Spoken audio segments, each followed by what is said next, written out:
Hello everybody, this is Toys R Us, and for this special Generation 1 figure showcase and review, we're going to be looking at the 1985, one of the original Autobots. This is, of course, Red Alert. So in this video, we're going to have a quick look at him in both of his modes, help you decide how you want to display him. We're going to have a look at the accessories that he comes with, and I'll point out things that you need to be aware of if you have to purchase one for yourself, because he's a vintage figure. Because I'm lucky enough to have a couple of different types of packaging, we can have a look at the differences between that, and of course we can have a look at the other multiple uses of the same mould. So as I start to maneuver a few of these things out of the way, I'd like to remind anybody who's not subscribed to the channel, if I'd hit that subscribe button for me now, please, because it really will help me out. Right then, let's have a look at, again, one of the original figures. I've got great memories of this. I don't think I actually owned this particular one as a child. I think I definitely had access to it.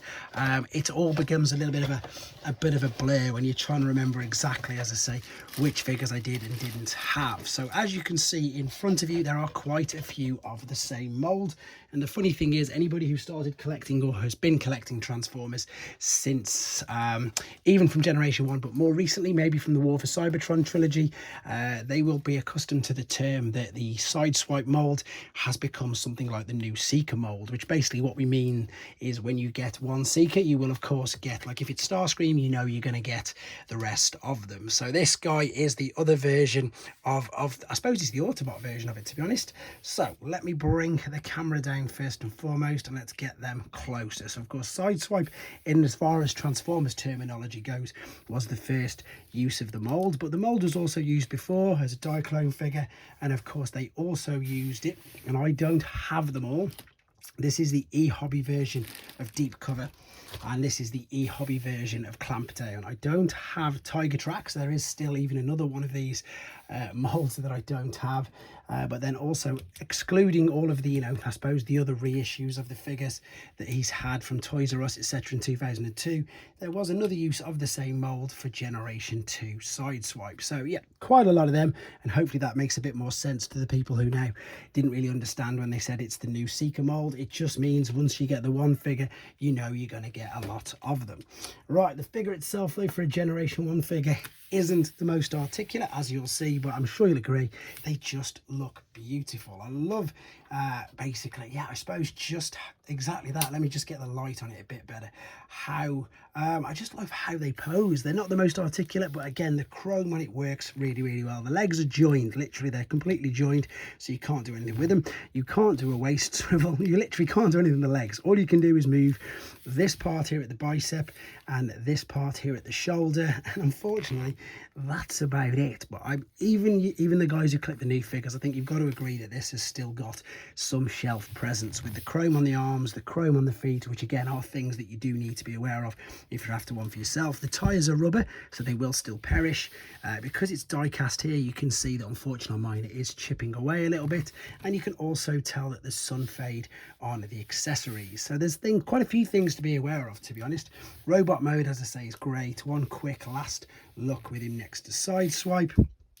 As I say, that's the original two. Let's have a quick look at the alternate mode. I'm going to start off with, in fact, let me bring the other one out as well. So that one in front of us is a Mexican version, which is a little bit more difficult to spot than some of the other Mexican figures, because other Mexican figures have really obvious defects, like different heads and things like that. But with this one, the only major difference is that the stickers are paper. So this particular sticker here is paper, and you can, if I bring let me just close this one in. This one's the French Canadian one, which is just a normal Hasbro version, and it's very loose. I suppose that's the other thing you need to be aware of.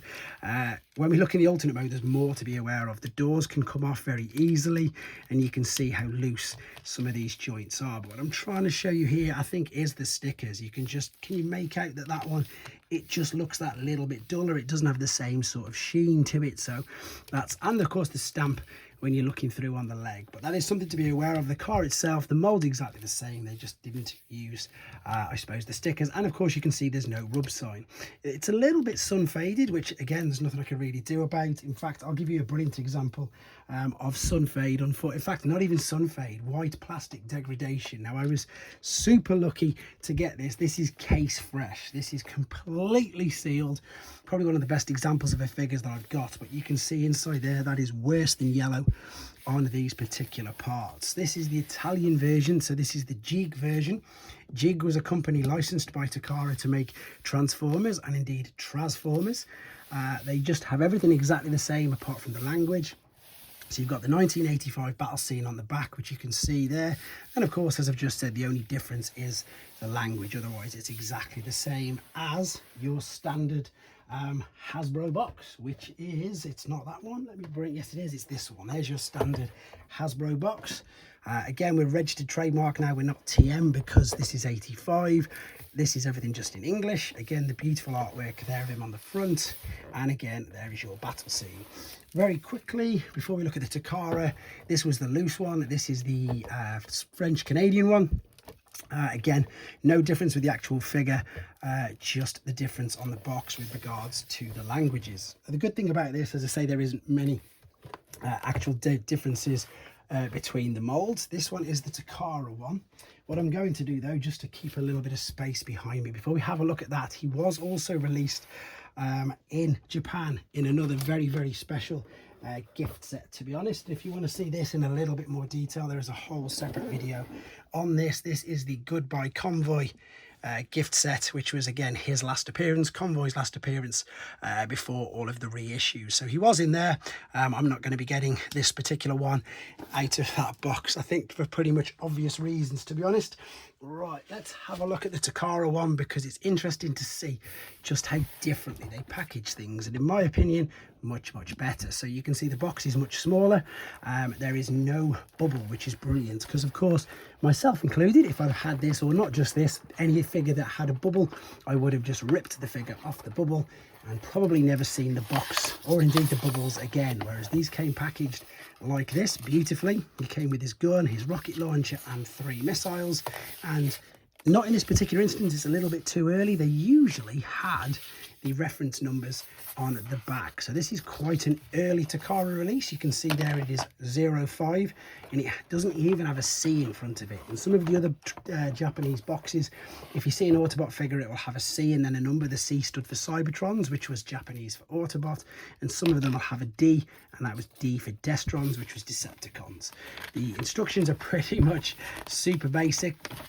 And again, that's how they look with regards to the Takara box. Let me just quickly, I'll keep that there for now. I'm going to bring these back in. The instructions, again, because it was 85, it wasn't in colour. You just had the black and white with the red. To be honest, guys, there isn't really much more to say about him. He's just a stunning little figure that still, in my opinion, stands the test of time.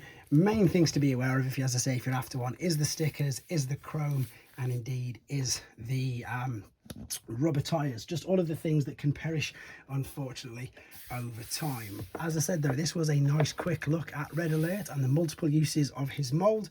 Let me know what you think in the comments, guys, and get your comments in for some more Generation 1 figure showcases, and I'll be obliged to do them. Thanks for watching. Take care.